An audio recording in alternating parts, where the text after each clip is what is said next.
Hey guys, thanks for joining me. For today's video, we're going to take a look at a couple of things. So first of all, the Bluetti AC70 and Bluetti's new DC to DC charger. This is what they call their Charger 1. And we're going to get into all the details of this in a little bit, but kind of taking a look at the AC70 specifically, this actually was a winner on my recent top picks for 2024 for best portable power stations in a variety of classes. I provided my best recommendation for best budget power station and best overall. Now this actually was a little bit of a surprise. It actually won the best budget category for my top picks for the midsize. And what that means is basically this is a 1000 watt rated AC inverter for continuous 1000 watt output. It's got a surge rating of 1500 watts. It's got a battery capacity rated of 768 watt hours. It weighs in about 22.5 pounds. It's got a 5-year warranty. Does have mobile app support. It does have UPS. It's got pass-through charging, supposedly. We're going to test all that. And it does have dual charging. It does not have wireless phone charging on top. It does have a couple of PD100 Type-C ports, which is really nice, and a couple of sort of legacy, slower, I think they're probably about 12 watt or something like that. Yeah, 12 watt Type-A ports, the older USB style. Standard 12 volt 10 amp car socket. It does also have an XT60 style connector input here for both car charging and solar. Now it does have a voltage rating for that solar of 12 to 58 volts at a maximum of 10 amps. And the cables that it comes with, it does come with a car charger, and this is a standard XT60, not an XT60i. Those are usually orange, and these are yellow, as you can see. So car charger, this would probably take you 10 to 12 hours, depending on your car, to fully top this thing off. It does also come with a solar cable, which is nice. And again, XT60 on one side, MC4 on the other. And then it comes with a pretty beefy AC cable. And that's the cables that it comes with in the box. Does not have an area light, does have the charge port on the side for AC, and it does come with a grounding screw and a little port that you can actually ground this if you needed it to. 2 3-prong AC outlets here on the thing. Now before we get into the testing and all this, let's talk briefly about this Charger 1. This is a DC to DC charger. It allows you to connect up to your car's battery and alternator, and those would be the inputs here. And this unit costs, I think, $199. And by the way, this one is $379. I don't know if I mentioned that, but that's an excellent budget deal on a power station Bluetti. But this is $199 if you buy just the DC to DC charger by itself and you make your own cables, or for $249 they bundle it with a pretty long cable for the battery. I'll have to actually get this out and measure it, but it does have a 63 amp single pole breaker on the positive lead, and it's got wire ferrules on one end that are designed to be connected right there, and then you open this little thing on the top and tighten them down. I've already done that with the MC4s.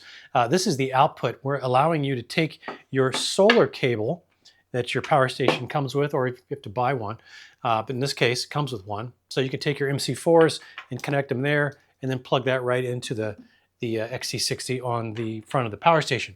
Now what's cool about this, because like in the case of the EcoFlow DC to DC charger, really only works with EcoFlow products, and specifically it only works with EcoFlow Delta series products. It doesn't even work with the EcoFlow River power stations. This would work with just about anything because it does have a variable voltage selectable in the app output, and that's important because you can't exceed the charge controller max voltage on whatever your power station is. And in this case, it's 58 volts. So this thing has a configurable rating, and by default, it's 27 volts, but you can configure this to go up to, let's see here, my notes say 15 to 56 volts. So up to 56 volts, and it will cap the current draw at 10 amps. So if for some reason you are capped at, like in this case, it's a 10 amp cap. So this is pretty well suited for pairing these two guys up. But if you had, say, an 8 amp current cap on your charge controller for your power station, that would mean that your charge controller is never going to pull more than 8 amps out of this. So this is designed to give you a maximum of 560 watts. That's if you set it to 56 volts and you're pulling the full 10 amps. But like I said, if your power station doesn't pull 10 amps, you're not going to quite get that full 560 watts out of this. But what's really cool is that if you're charging, like I said, with this car charger off a standard 12 volt, 10 amp kind of car socket in your car, you're only going to get somewhere between 80 and 120 volts max, or 80 and 120 watts max out of this particular cable into this. And like I said, it's going to take 10 to 12 hours to charge this power station. Probably 10 or 11 hours anyway. But if you do it with a DC to DC charger, getting that 560 watts, that's going to allow you to charge something like this in about an hour and a half. So significant improvement versus just doing your standard, car socket charging. And like I said, because it is configurable in the app to set the output voltage, it should be compatible with just about anything on the market in terms of portable power stations. All right, so enough talk. Let's go get this stuff out on the bench, run it through the paces. Let's hook this charger one up, and we're going to get a sense for how well it functions. So let's jump into it. All right, let's do a usable capacity test on this AC70. And I do have it fully charged at 100%. We are going to do an AC capacity test. And we're going to start the AC inverter. And before we fire up this little mini heater over here, let's check and see how many volts we're pulling. Looks like 120 volts. That's excellent. So let's go ahead and put this on watts. Looks like I blew right by it there. And let's go ahead and turn this on. This will be a little bit more than 200, and then it'll drop down to almost exactly 200 watts. So we're just going to watch that for a minute and see where it settles down at. So it's going to go past that, like I said, and then it should fall back down. And I want to know what the constant draw is going to be, because I'm going to try to use that to calculate an AC inverter no-load draw. All right, looks like we have stabilized at 199.1 watts. All right, so we're going to let this run all the way down till the BMS shuts us down. We'll find out how many usable watt hours we actually logged with this kind of draw. And actually, if we look over here, this is telling us that we are pulling 213 watts. All right, so we will check back when this thing is done. This says we have about 3.3 hours of runtime at this current load. So I'm just going to let it run overnight, and I will check back in the morning and see what we got. All right, looks like our usable capacity test out of the AC inverter is done. Let me plug the watt meter here into grid power and find out how we did out of that 768 watt hours of rated capacity. All right, we got 680 watt hours. So that is about an 88.5% of rated. That would put this at slightly above average, the average being somewhere between 82, 84%, something like that. So definitely above average output and usable capacity through the AC inverter on this AC70. And I think since we saw that differential in the watt meter telling us we were pulling about 199 watts on the watt meter, and then on the unit it showed, I think it was about 213 watts. That would give us an indication that the inverter is probably using about 14 watts continuous. And we're going to do a no-load draw test a little bit later just to see if we get a similar result from that. That'll give us I think between those two observations, a fairly accurate impression of what the no-load draw on this inverter really is. All right, let's get this thing charged back up and see what else we can do with it. All right, as you can see, we are recharging the AC70 right now using AC input at the rate of about 439 watts. And I'll put the mobile app up here. And you can see the mobile app will also reflect that input. If we go into the settings button in the upper right-hand corner, you can see that if we scroll down, we can go to charging mode, which is currently set to standard. That is the default mode. We can put it at silent, and if we do that, it will slow everything down and ensure that the fans do not come on. And you can see our charging speed is now dropped to about 268 watts. And at this rate, it'll take us a little over 2.5 hours. So if we go back into charging mode, and we go back to standard, you'll see we'll jump back up to that 400 plus watts. In the standard mode, our charge time is now just a little over an hour and a half. Now we can go into turbo mode, so go back into charging mode, and I'll select turbo, and it will charge at the fastest rate, which will take it up, as you'll see here. Let's see where it tops out.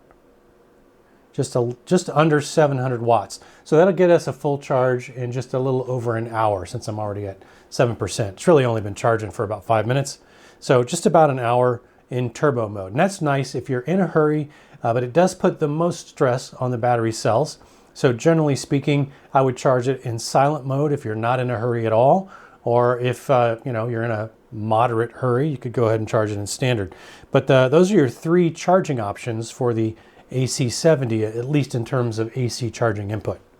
Now I know a lot of you don't like to use the mobile app, and Bluetti does give you the capability of changing at least some of the parameters using the buttons on the front of the machine. Now they're not dedicated buttons, they're key combinations. So to access that, you would hold down DC and AC at the same time, and it bumps you into the parameter menu.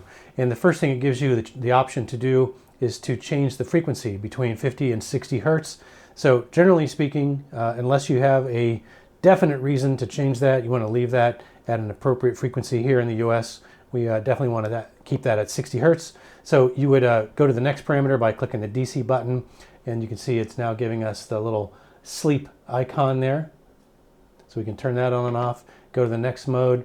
It's given us the powerlifting mode, which allows us, if we turn that on, it will allow us to put loads, resistive loads, not complex electronic type loads, but resistive loads up to 2,000 watts, and it will throttle the voltage down to make sure that the overload protection is not tripped.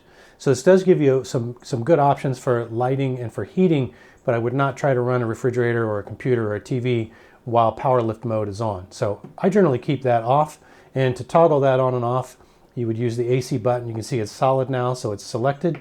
I'm going to take it back off, and now it's gone away, and go to parameter 5, and that is eco mode. So in eco mode, if it detects a load of less than 40 watts for more than a minute, then it will go ahead and put this thing in sleep mode.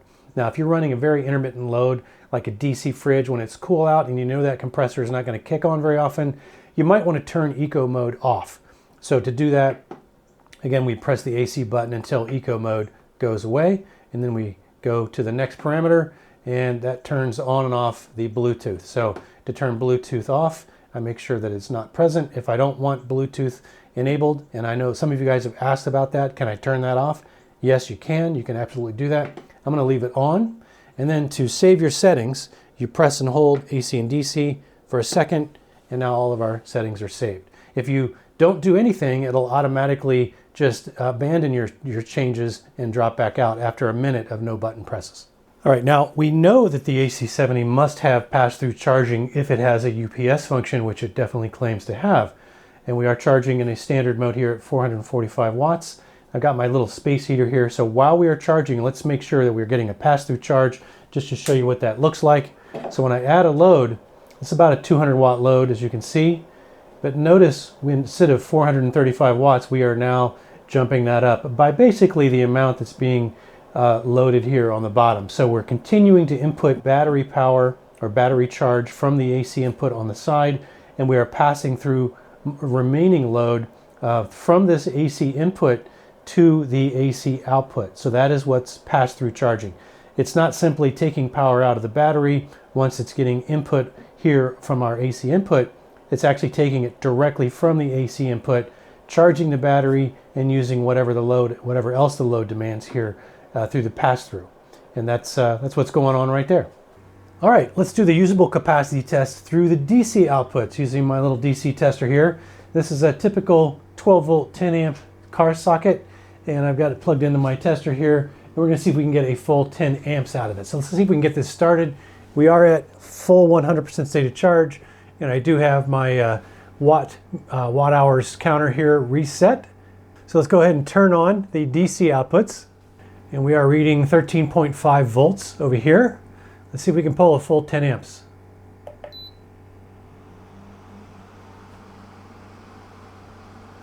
All right, you can see that's given us about 130 watts. Let's let this run all the way down.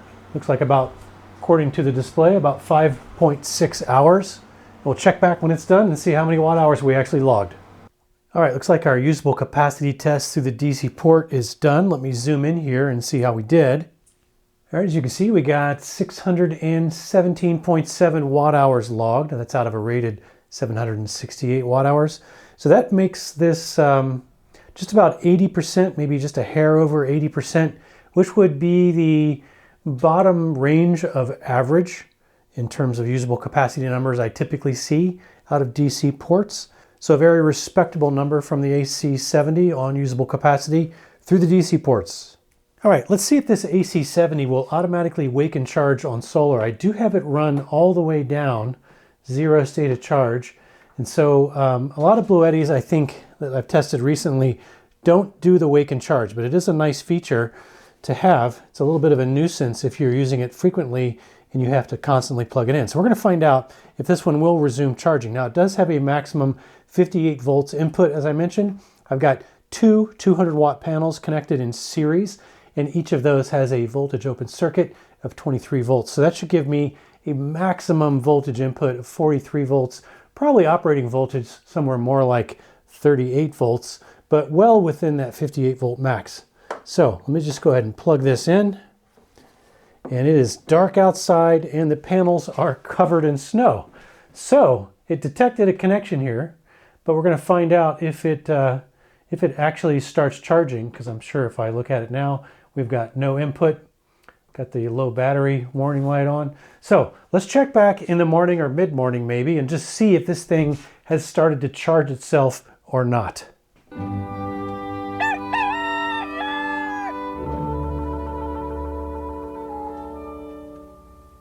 All right, it is a little after noon the next day, and despite the fact that the solar panels were snow covered for most of the morning, and we still haven't seen the sun, although it has warmed up a little bit, so the snow's not there. Still, very thick cloud cover today. As you can see, we're only getting 15 watts in, but more importantly, the AC70 did auto wake and charge without me having to unplug and replug the solar panel cable. So that's cool. That's definitely preferable over not. So yeah, definitely passes the solar test. And with the ability to put in up to 500 watts of solar, you can actually over panel that. You could put in, say, 800 or 1,000 watts of solar if you wanted to, but you'll never get more than 500. And if you do over panel, you know, common sense, you can't exceed that 58 volts input max. But with 500 watts of solar input, that should allow you to fully top this thing off in just a couple of hours, 2 or 3 hours max. So well under a full day of good sun conditions will top this thing off if you max out the solar. All right, let's find out how much harmonic distortion we're getting out of this AC inverter. And we'll most easily notice that by using an old guitar amp like this. No noise suppression or anything built in. In fact, there's not even a grounding pin. Somebody removed that. I bought this from a pawn shop last year. And we're going to plug this into grid power first and get a baseline to see how noisy this is just on grid power.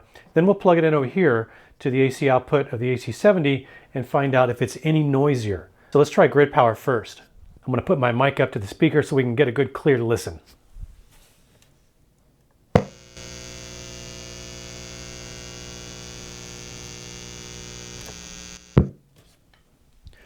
All right, now I think as I probably put on the screen there, I boosted that about 9 decibels just to give you a clear a clear example of what we're actually hearing on grid power. So let me switch this over to inverter power. We'll do the same test and I'll boost it by the same amount.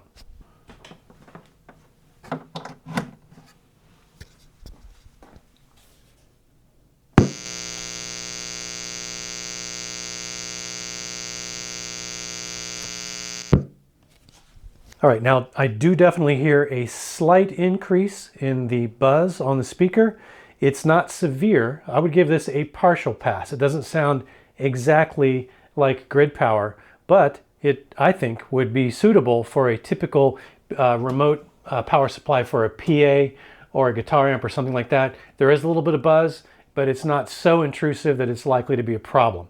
So if you need something that's a little more clean than that, you could put a power conditioner on it, a power line conditioner. That would clean it up. But like I said, I would give this a partial pass on the line noise test. All right, before we make the battery connection, we definitely want to terminate these cables into the DC charger. The charger is clearly marked input minus, input plus, but we want to terminate these into here and make that connection because we don't want these lying loose when we make the battery connection and then risk having this short out by accident. So we're going to go ahead and connect these, and you can see they've pre-crimped them with these nice wire ferrules. So we'll go ahead and put that in place. Go ahead and put the positive one in place as well. And then they do give you a little Allen wrench, hex wrench here. This is not the one they give you. It actually looks just like this. I left it at the house and I'm out in the workshop, so I'm going to use this. I think this is a 3/32, and it's probably metric actually, but the 3/32 seems to work fine. Let's give those a little bit of a tug. Make sure that's good. As I had mentioned, I've already connected the MC4 side of this, the output side. So these are in there nice and secure. So now all that's left is to go ahead and connect the battery side, which is, these already have ring terminals on them. And by the way, this is really nice, flexible, super flexible 6-gauge cable. So 6-gauge cable is often not very flexible, depending on how many, how fine the strands are. But this is a really finely stranded cable, and so super flexible, super easy to work with. And most of this does have this abrasion protection sleeve on it, which is nice.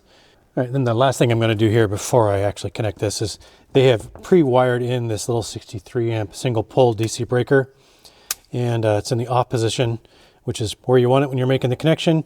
But I'm going to double check and make sure they've got this tightened. I just want to make sure, don't want to assume anything from the factory has gotten wonky in shipping. And again, these are all pre-crimped with wire ferrule, so it makes it nice and clean. All right, let's get it wired up. All right, unfortunately, I'm probably going to have to go to a plan B and actually do this test with a with an actual 12-volt battery out of the car, and then connect a charger to that battery to simulate what the alternator is doing, so we can see how that charger one actually works. And the reason I'm going to do that is because of this. This is a 2021 Honda Pilot, and due to the genius creativity of the Honda engineers, they have put the battery down here underneath all of this stuff. I have just barely access to the positive terminal. I have no access to the negative terminal. I'm not even sure I can get to a good frame ground at this point. But the other issue is that this battery is over 4 years old now, and I know this battery is not particularly healthy and is definitely due for a replacement. Even more so because I'm actually not driving this car very much now because of the EVs that I have. So this doesn't get driven even on a weekly basis sometimes. And so, yeah, that has not helped with this battery now that it's getting cold. So keeping that battery charged, I probably should have put a trickle charger on it or something. But anyway, at a little over 4 years old, I'm due to replace that. So I'm going to go ahead and skip the attachment to the car battery. And actually, we're going to try this in the workshop on a a standalone battery with a charger. See how that works. All right, here's my test setup. I've got the charger 1 battery leads going up to my bus bars here, so negative and positive. And I do have it energized right now. The battery I'm using is the one over here on the left. It is a fairly low stated charge at only about 7%. So it's putting out about 12.8 volts, which is, relatively comparable to what you're going to get in a car battery when it's in a non-running state without the alternator kicking in. We are getting, since I did turn on the breaker, we are getting a green light here on the output. So I'm kind of curious. I want to measure to see by default what kind of voltage we're getting out of this output, if any. And I haven't loaded it up in the app yet. So I do want to see what it defaults to before we get into any app configuration. So, all right, it is outputting 27.7 volts. So by default, we're getting 27 volts. So that's pretty good. That's already pretty compatible with most power stations. But we can take that up to a much higher voltage. But just for kicks, let's see what happens if we plug this in. Now this AC70, as I mentioned several times now, can take up to 58 volts. But we know we're safe with putting in 27. So we're at 7% state of charge. Let's see how many watts that gives us. And keep in mind, if we were just using the standard, car charging cable here to plug this through our 12-volt socket, the maximum we're going to get is 120 volts, probably a little bit less than that, closer to 100 volts. So we're already doubling that now. At least we were a second ago. The charger 1 cut us off because it didn't detect that we had a high enough voltage to keep providing a charge to this AC70. So let's get into the app and see what that looks like. All right, I'm going to go into My Devices and add a device and see if it picks up the charger here. Scan. Is there a QR code on there? There is. All right, well that worked. All right, added the charger 1. Go ahead and connect to that Bluetooth. All right, so it does show that charging is enabled. We have silent charging. Here's where you set the charging voltage at the bottom, and you can set it based on type. I wonder if there's a manual on here. Custom. Yeah, that's cool. So custom. And then I guess that's, or you can set the voltage. So yeah, so let's try setting the voltage to say 56 volts.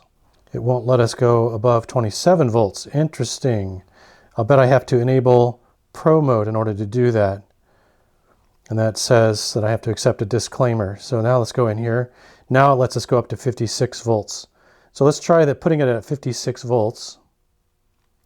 Setup, disconnect the device before adjusting the voltage. Set it within the device's range. Okay, so it's just making sure that you know not to ruin your power station. All right, so now it's set to output 56 volts. So let's go back out here. Let's see what's in the little setup menu in the upper right-hand corner. So we got the user manual, upgrade, so we can upgrade the firmware. Let's see what's in there. No firmware updates. Let's go to advanced settings. So if charging isn't working, try disabling this mode. Some cars with smart alternators may experience this issue. So there's an adaptive mode that you can turn on and off if you're having problems. Looks like that's about it on the settings. All right, so power 0 watts, voltage 0.4 volts. That's the output. And car input, we're getting 12.7 volts. Okay, so let's go back and check the voltage once again here. Let me grab my multimeter and just see if we're getting an output. We do have a flashing output light, which I think means insufficient voltage here, 344 millivolts. So yeah, we're not getting an output. So let me apply a charger to this, which would simulate an alternator, and see how it behaves then. This is a 40 amp charger. Keep our eye on the app here. We should see the voltage on the vehicle side start to climb. And we are. So it shows that we're inputting 13.1 volts right now off the battery and 56 volts. And I assume that green indicator on the app does mean that we should be good to charge. So this is maximum charging at 56 volts. Let's see how we do here on the AC70. And it's ticking up. All right, so we're getting 430 watts in. And it gives us a full charge in I'll call it under about an hour and 45 minutes, especially if we take into account that we have 8% charge already. But if you compare that to charging with a car charger, where it would literally take you 8 hours plus to charge this thing, 8 hours of drive time with your car running using this standard DC input cable, that's a huge difference.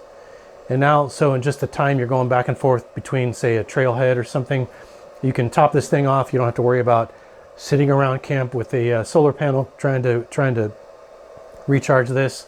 Now, solar panel's obviously great if you're going to be in one place anyway, but if you're on the go a lot like I am, this kind of a solution really starts to make a lot of sense. All right, now let's simulate what happens when when you would turn the car off, because you don't want this thing to continue to charge at 430 watts when your car is not running, when your alternator is not running, because it'll run your battery down. So let's see if we just go ahead and unplug this charger. You can hear that charger went off. And we'll see if this charging stops. Still getting a green flashing light. It should detect a lower voltage here shortly. Let's see if it actually shuts us off. Yeah, and it just shut us off. So yeah, it takes about 20 or 30 seconds, and then it realizes the battery voltage is off and disables it so you don't run your car battery down and get stranded. That's exactly what you wanted to do. So yeah, sorry I couldn't get this hooked up to the actual car. You know, if that was something you were hoping to see, and even if I were to show you how to route that through your car, it would be different for your car unless you happen to have a Honda Pilot of the similar model year that I've got. That said, if that's not something you're comfortable with, and honestly, it's not something that I would be comfortable with doing myself anyway, I would hire somebody to do that. In fact, the services that often do that kind of thing are the same services who will install trailer tow hitches and those electronic remote braking connections that you can have installed along with those. Those guys are comfortable with routing your car electronics, and I'm sure they could easily and relatively inexpensively connect one of these up for you in an appropriate way. So, but anyway, that's how it works. Hopefully this gave you a solid understanding of why these DC to DC chargers are very beneficial, especially if you're spending a lot of time on the road. When you're traveling and out adventuring like I am. I very rarely sit around a camp I'm always driving to the next trailhead as soon as I get up in the morning and get going. So something like this is really working for me. And this one in particular, like I said, with its universal compatibility, I mean, even by default, it only outputs to 27 volts, which means that when you first connect it up without doing any configuration, there's virtually no power station with a DC input can't handle 27 volts.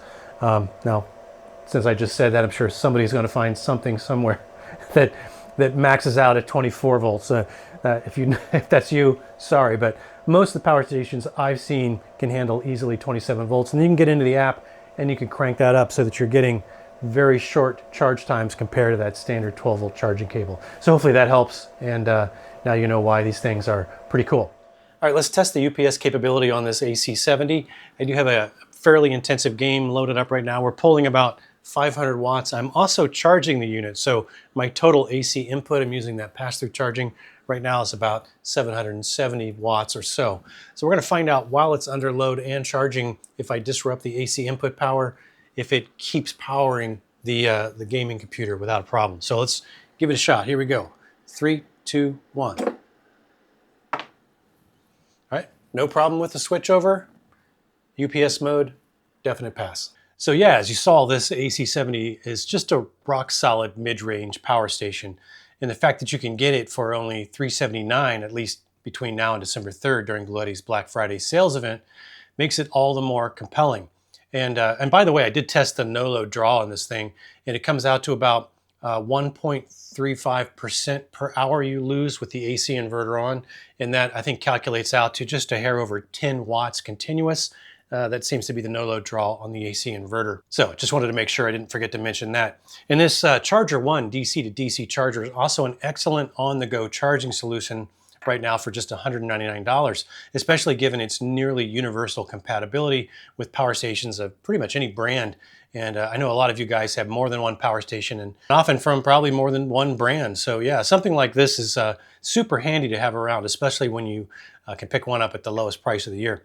And per usual, I will put links down below the video there for you for both the AC70 and the Charger 1 if you're thinking about pouncing on one or both of those deals. And if you'd like to get a feel for what kinds of things this power station can run and for how long it can run them, I'll also leave a link down there so you can download my Google spreadsheet. Then you just plug in that 1,000 watt inverter and the 768 watt hour battery capacity, and then the spreadsheet will do the rest for you.